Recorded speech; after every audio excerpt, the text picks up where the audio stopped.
तुम्हें पता चल जाएगा तुमने अपने आप को कितनी बड़ी प्रॉब्लम से बचा लिया एक दिन पहले पेपर के। तुम किस लेवल पे जाके फोड़ोगे, कुछ नहीं बदलेगा, सब कुछ वैसे ही रहेगा। 12 घंटे की सेटिंग खींचनी पड़ेगी, हमें हर 15 सेकंड में नया कंटेंट चाहिए। तुम्हारा टिकटॉक एक बार वो फ्लो बन गया ना इसको बनाने का, बोलता हूँ भूल के भी ऐसा मत करना। तुम सिर्फ 1 पेज समरी पे रिलाय कर लो, तुम्हारा काम हो जाएगा।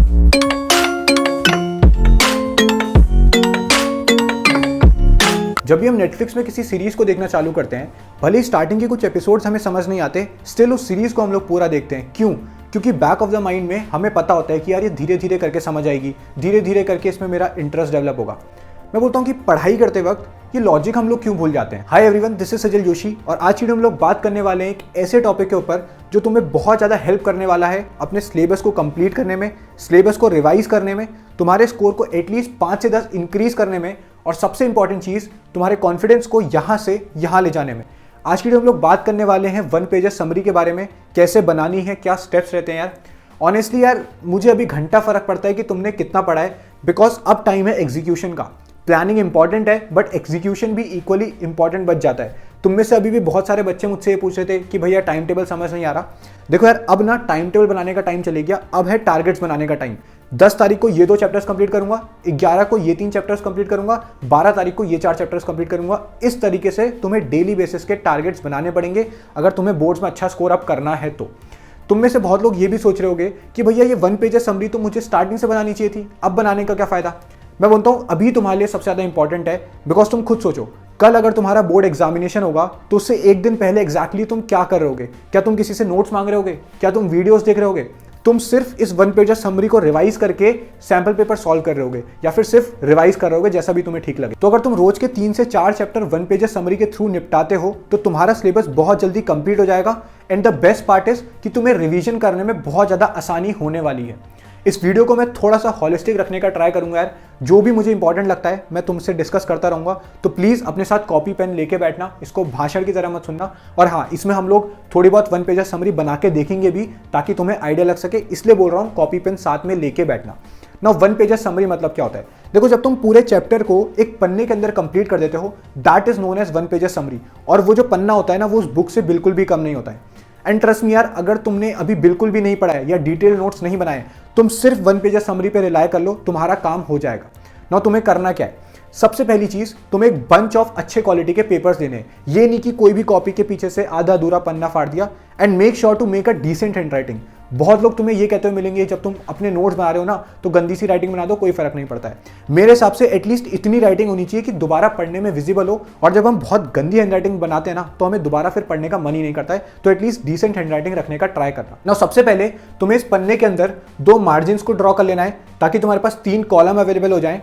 इससे ज़्यादा मत करना है, वरना बहुत ज़्यादा घिचपिच हो जाएगा। अगर कंटेंट फिर भी बच जाता है तो इसको पीछे वाली साइड यूज़ कर लेना, कोई फर्क नहीं पड़ता है। और अगर कंटेंट कम है तो यहाँ पे सिर्फ एक लाइन ड्रॉ करके दोनों साइड लिख लेना, तुम्हारा काम बन जाएगा। एक छोटा सा 1 पेज समरी में आधा बना के दिखा देता हूँ ह्यूमन कैपिटल फॉर्मेशन चैप्टर का, ताकि तुम्हें आइडिया लग सके। फिर मैं तुम्हें समझा दूंगा डिटेल में मैंने क्या बनाया, क्या क्या स्टेप्स उसके अंदर इन्वॉल्व होते हैं।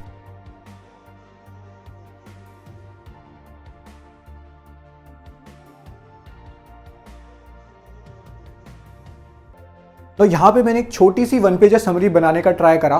मैंने कुछ नहीं करा, जो भी चैप्टर का नाम था मैंने लिखा, उसके अंदर जो भी मुझे हेडिंग्स दी गई थी या जो भी मुझे टॉपिक्स दिए गए थे, मैं उसको लाइन बाय लाइन लिखता गया। और उसके अंदर जो मुझे डिटेल्ड एक्सप्लेनेशन दिया था, उसमें से मैंने इंपॉर्टेंट कीवर्ड्स उठा लिए और बहुत ही ज़्यादा प्रिसाइज रहने का मैंने यहाँ पे ट्राई करा। जैसे फॉर एग्जांपल यहाँ पे एक टॉपिक दिया गया है पहला, physical capital. Physical capital basically वो सारी चीज़ें होती हैं या वो इनपुट्स होते हैं जिनकी मदद से हम लोग गुड्स एंड सर्विसेज को प्रोड्यूस कर पाते हैं, जैसे कि मशीनरी हो गई, रॉ मटेरियल्स हो गए, टूल्स हो गए। तो मैंने सिंपली लिख दिया फिजिकल कैपिटल के अंदर कि ये इनपुट्स होते हैं, जैसे कि एग्जाम्पल मशीनरी मेरे माइंड में अपने आप आ जाएगा। उसके बाद सेकंड लिखा है इकोनॉमी की ग्रोथ के लिए बहुत ज़्यादा ज़रूरी होते हैं। ऑब्वियसली मेरे पास जितना ज़्यादा फिजिकल कैपिटल होगा या फिर मेरे पास जितनी ज़्यादा मशीन्स होगी, मैं उतनी ज़्यादा गुड्स एंड सर्विसेज को प्रोड्यूस कर पाऊंगा और इकोनॉमी की ग्रोथ उतनी ज़्यादा हो जाएगी। तो सिंपली मैंने लिख दिया कि इकोनॉमी की ग्रोथ के लिए ज़रूरी होते हैं, और यहाँ पे एक एब्रीविएशन बना दिया। अपनी क्रिएटिविटी जितनी लगा सकते हो इस पन्ने के अंदर लगा दो, क्योंकि तुम्हें बोर्ड एग्जामिनेशन तक बहुत ज़्यादा हेल्प करने वाली है। सिमिलरली यहाँ पे लिख दिया टेंजेबल, मतलब कि मैं इसको देख सकता हूँ और टच भी कर सकता हूँ। याद नहीं रहता तो यहाँ पे ऐसे करके छोटी छोटी आंखें बना दो, ताकि तुम्हें याद आएगा हाँ इसका मतलब मैं इसको देख सकता हूँ और मैं टच कर सकता हूँ। सिमिलरली मैं इसको सेल भी कर सकता हूँ, मार्केट में जाके मैं मशीन्स को बेच सकता हूँ, कोई दिक्कत वाली बात नहीं है। अब तुम सोच रहे होगे कि भैया आपने तो सिर्फ 4 वर्ड लिखे। मैंने इस 4 वर्ड के अंदर 4 से 5 सेंटेंसेस प्रिपेयर कर लिए, जैसे कि physical capital are the inputs that are required for the further production of goods and services like machinery, tools. उसके बाद its accumulation is required for the growth of the economy. तीसरी चीज, these are tangible which mean it can be seen and touch. Finally we can sell it in the market.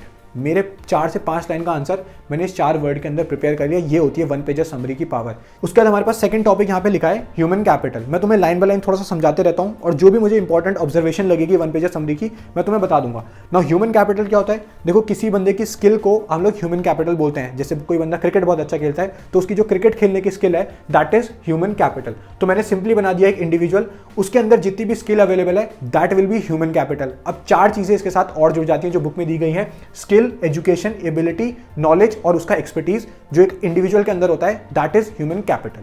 अब यहां पे एक चीज और लिखी है कि एक स्टॉक कॉन्सेप्ट है, मतलब एक पर्टिकुलर पॉइंट में एक बंदे की स्किल, उसकी नॉलेज और एजुकेशन को हम लोग मेजर करते हैं, इसलिए एक स्टॉक कॉन्सेप्ट है। तो मेरी डेफिनेशन बन गई, human capital refers to the stock of skill, education, ability, knowledge and expertise inside a person या एम्बॉयड इनसाइड अ पर्सन। ठीक है। उसके बाद लिखा है इंटेंजिबल है, मतलब मैं देख नहीं सकता, टच नहीं कर सकता, मैं मार्केट में जाके इसको बेच नहीं सकता। ऑब्वियसली मैं ये नहीं बोल सकता कि मैं जो टेबल टेनिस खेलता हूँ, अच्छा तुम मुझे 10,000 रुपये दो, मैं तुम्हें अपनी स्किल बेच दूंगा, पॉसिबल नहीं है। तो मैंने यहाँ पे लिख दिया कि मैं इसको सेल नहीं कर सकता। छोटे पॉइंट्स में मैंने यहाँ पे लिख दिया। यहाँ पे देखो, मैंने जितनी हो सके उतनी क्रिएटिविटी लगाने की ट्राई करी। मुझे मशीन को यूज करने के लिए ह्यूमन कैपिटल चाहिए। ऑब्वियस सी बात है यार, एक मशीन को यूज करने के लिए मुझे वो ह्यूमंस चाहिए जिनके पास स्किल है उस मशीन को यूज करने की। मुझे पता है मैं थोड़ा फास्ट बोल रहा हूँ बिकॉज मुझे आगे बहुत सारी चीजें तुम्हें बतानी है, इसलिए थोड़ा फास्ट बोलने का ट्राई कर रहा हूँ। अब यहाँ पे तुमने एक चीज जो सबसे इंपॉर्टेंट ऑब्जर्व करनी है कि मैंने ना यहाँ पे समझ के लिखा है, मैंने सिर्फ छापा नहीं है जो बुक में दिया गया है। एंड वन मोर थिंग, तुम कभी भी वन पेज समरी में डिटेल सेंटेंसेस नहीं लिखोगे, तुम सिर्फ प्रिसाइजली छोटे मोटे वर्ड्स लिखोगे या बहुत ज़्यादा एक्सप्रेस अपने आप को नहीं करोगे। 1 से 2 या 3 वर्ड्स तुम्हें लिखने की जरूरत है मैक्स टू मैक्स, और तुम्हारी वन पेज समरी यहाँ पे तैयार हो जाएगी। पॉइंट क्लियर है? उसका जैसे थर्ड मेरे को दिया है human capital formation.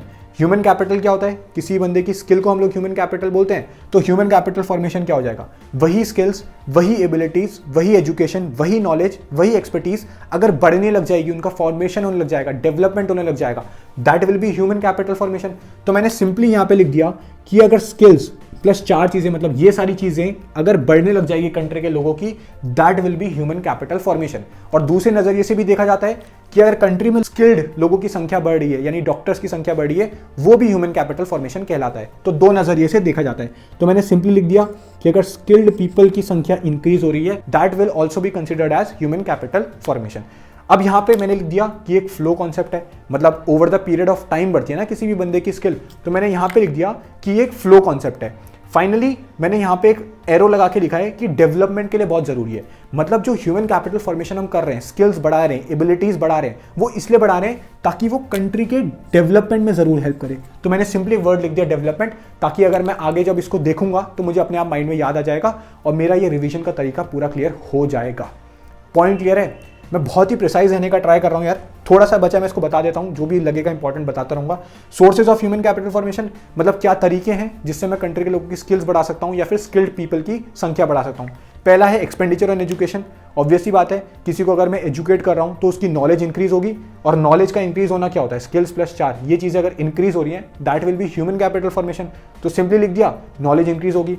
Secondly, educated बंदा कंट्री के डेवलपमेंट में भी हेल्प करता है, तो मैंने यहाँ पे लिख दिया। मैं किसकी बात कर रहा हूँ? स्कूल्स की बात कर रहा हूँ, कॉलेजेस की बात कर रहा हूँ, मैंने छोटा छोटा यहाँ पे लिख दिया।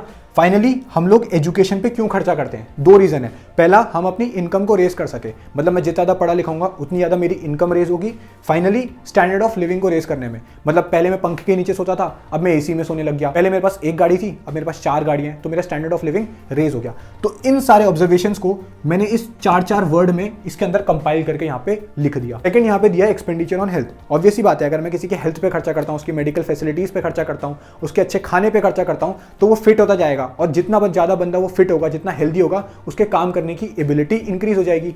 एबिलिटी का इंक्रीज होना क्या होता है? ह्यूमन कैपिटल फॉर्मेशन ही होता है। तो मैंने सिंपली लिख दिया एबिलिटी इंक्रीज हो रही है, that will be human capital formation. और फाइनली डेवलपमेंट में हेल्प करता है। किसकी बात कर रहा हूँ? मेडिकल इंस्टीट्यूशंस की बात कर रहा हूँ, खाने की, उसके न्यूट्रिशियस फूड सबकी बात कर रहा हूँ। मेरे को पता है मैं बहुत तेज बोल रहा हूँ क्योंकि मुझे आगे बहुत सारी चीजें तुम्हें अभी डिस्कस करनी है, तो मैं थोड़ा सा तेज बोलने का ट्राई कर रहा हूँ। इसमें हम मेडिसिन की बात करते हैं। 4 टाइप की मेडिसिन होती हैं। पहला है प्रिवेंटिव मेडिसिन, मतलब वो मेडिसिन जो मैं लेता हूँ ताकि मुझे बीमारी ना हो, मतलब पोलियो ना हो इसलिए मैंने पोलियो ड्रॉप्स ली, कोरोना ना हो इसलिए मैंने कोवैक्सीन ली, तो मैं बोल सकता हूँ वैक्सीनेशन की यहाँ पे बात कर रहा है। दूसरे क्योरेटिव मेडिसिन, वो दवाइयाँ जो मैं बीमारी ठीक करने के लिए लेता हूँ, मतलब बुखार हो गया तो पैरासीटामोल ली, that will be curative medicine. Social medicine मतलब अवेयरनेस की बात कर रहा है। सैनिटेशन प्लस वाटर या ड्रिंकिंग फैसिलिटीज़ की भी यहाँ पे 4 चीज़ें हम बात करते हैं हेल्थ के अंदर। फाइनली, मतलब मैंने पूरा नहीं लिखा है, थोड़ा एक्सप्लेन करने के लिए, एक्सपेंडिचर ऑन माइग्रेशन। अब मेरे को माइग्रेशन का मतलब पता होना चाहिए पहले, तो मैंने लिख दिया मूवमेंट की बात कर रहा है। मूवमेंट कैसे कैसे होता है, कंट्री टू कंट्री होता है और अर्बन टू रूरल होता है। अब माइग्रेशन कैसे ह्यूमन कैपिटल फॉर्मेशन का सोर्स है। देखो, एक बंदे की स्किल्स कब बढ़ती है, जब उन स्किल्स को वो यूज करे। सपोज कर लो तुम क्रिकेट बहुत अच्छा खेलते हो, बट जिस शहर में तुम रहते हो वहां पे वो क्रिकेट अकेडमीज ही अवेलेबल नहीं है, अच्छे प्लेयर्स ही अवेलेबल नहीं है, तो क्या तुम्हें माइग्रेट नहीं करना पड़ेगा दूसरी जगह पे, ताकि तुम वहां पे उन स्किल्स को यूज करो और तुम्हारी स्किल्स अपने आप बढ़ने लग जाएंगी। That is why it is a source of human capital formation, because मेरे पास जो स्किल अवेलेबल है जिसको मैं यूज नहीं कर पा रहा हूँ, जो इनएक्टिव है क्योंकि मेरी लोकेशन में अकेडमीज अवेलेबल नहीं है, तो उसके लिए मुझे माइग्रेट करना पड़ेगा और मेरी वहां मैं खेलूंगा तो मेरी स्किल्स बढ़ जाएंगी। तो यहाँ पे इनएक्टिव स्किल्स को यूज करने के लिए इसमें कुछ कॉस्ट इन्वॉल्व होती हैं। Transportation, living, psychic. ट्रांसपोर्टेशन मतलब यहाँ से जहाँ जाऊँगा वहाँ तक जाने का खर्चा, लिविंग कॉस्ट वहाँ रहने का खर्चा, साइकिक कॉस्ट मतलब ऑब्वियसली मैं एक दूसरी जगह जा रहा हूँ, वहाँ के लोग अलग हैं, एनवायरनमेंट अलग है, वहाँ का माहौल अलग है, तो वहाँ पे मुझे एडजस्ट करने पे जो मेंटली स्ट्रेस पड़ेगा उस स्ट्रेस को मैं बोलूँगा साइकिक कॉस्ट। और फाइनली वहाँ पे जाके मैं अच्छा खासा पैसा कमा लूँगा, तो मेरा ये जो एक्सपेंडिचर है इसको मैं कवर अप कर लूँगा। तो यहाँ पे तुमने एक छोटी सी चीज़ नोटिस करी या नहीं करी कि मैं ऑलमोस्ट सब कुछ कवर अप करते गया जो भी बुक में दिया गया है। तो अगर तुम सिर्फ इस पे रिलाई कर रहे हो फॉर योर नोट्स, तो मेक श्योर कि तुम सारी चीज़ें कवर अप करते हुए चलो। बहुत लोग तुम्हें अभी ये कहते हुए मिलेंगे कि अब टाइम बहुत कम है, टाइम बहुत कम है, बहुत सारे टॉपिक्स को स्किप कर देना।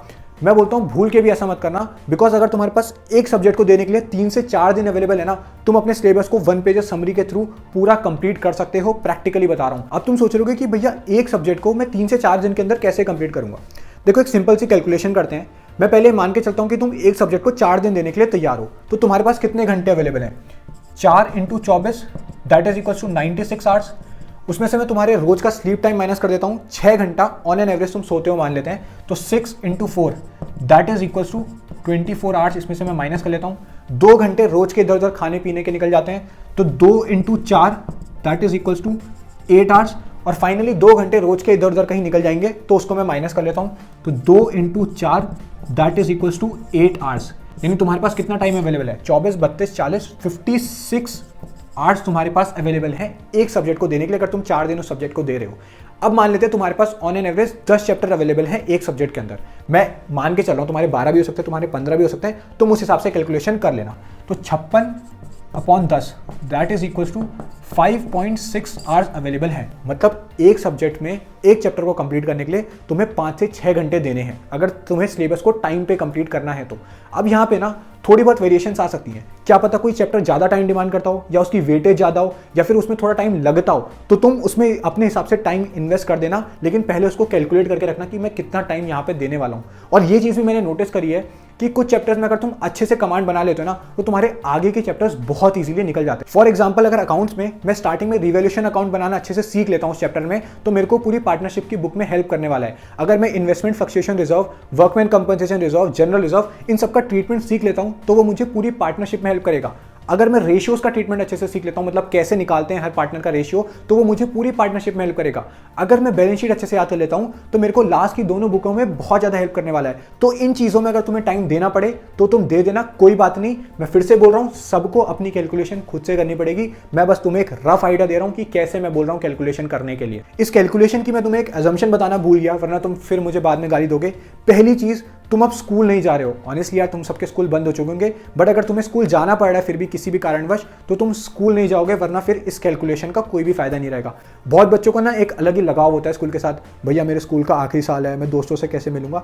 देखो होता क्या है ना, तुम सिर्फ स्कूल के लिए एक बैच ऑफ 2023 हो, उससे ज़्यादा कुछ नहीं हो, राइट।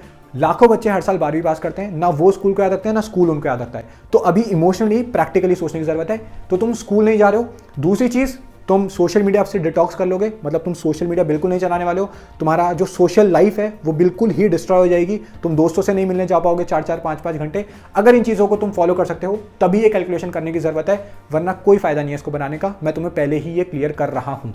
एक छोटा सा एग्जांपल और ले लेते हैं यार, थोड़ी सी जगह यहाँ पे बची है। मान लो एक टॉपिक है मैनेजमेंट, बिजनेस स्टडीज का टर्म आता है मैनेजमेंट।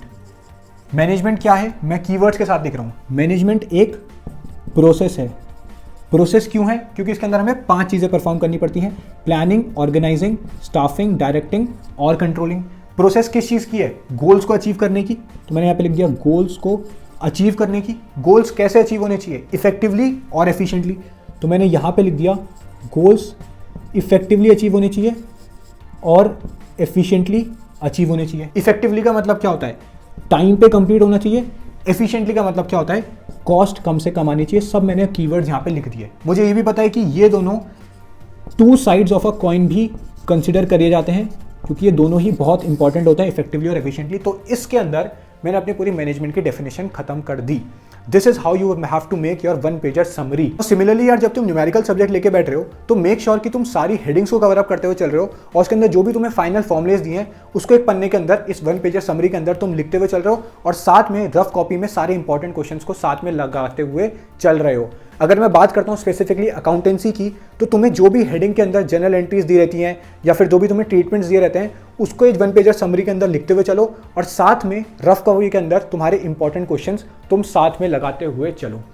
देखो यार, at the end of the day what matters is कि तुम इसको कितना एफर्ट के साथ बनाओगे, कितना डिसिप्लिन के साथ तुम इसको फॉलो करोगे। बट एक चीज़ प्रॉमिस कर रहा हूँ यार, एक बार वो फ्लो बन गया ना इसको बनाने का, तुम्हें नहीं पता चलेगा कैसे तुम्हारे बंच में चैप्टर्स कंप्लीट होते जाएंगे। वो जो एड्रेनलिन रश मिलेगा ना इसको बनाते वक्त, वो जो सेटिस्फेक्शन मिलेगा, एक टर्म होता है डोपामिन, वो रिलीज होता है इसको बनाते वक्त जब तुम्हें समझ में आने लग जाएगा। बहुत बच्चों का एक ये भी कन्फ्यूजन है कि भैया लंबे समय तक फोकस नहीं कर सकते, अटेंशन नहीं कर सकते पढ़ाई में। इसका सबसे इंपॉर्टेंट रीज़न पता है क्या है? तुम्हारा टिकटॉक, इंस्टाग्राम रील्स, जो मैं स्पेसिफिकली बात कर रहा हूँ, यूट्यूब शॉर्ट्स, इन चीज़ों ने हमारे अटेंशन स्पैन की ऐसी तैसी कर दी है। हमें हर 15 सेकंड में नया कंटेंट चाहिए, हमें हर 30 सेकंड में नया कंटेंट चाहिए, हमें हर 60 सेकंड में नया कंटेंट चाहिए। बट पढ़ाई तो वो चीज़ नहीं दे सकती ना।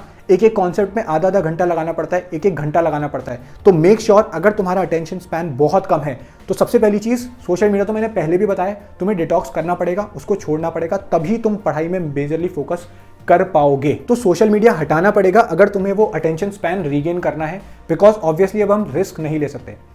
एक चीज़ याद रखना है कि यार तुम्हें ना लाइफ में कभी वो नहीं मिलता है जो तुम चाहते हो, तुम्हें वही मिलता है जिसके लिए तुम एफर्ट मारते हो।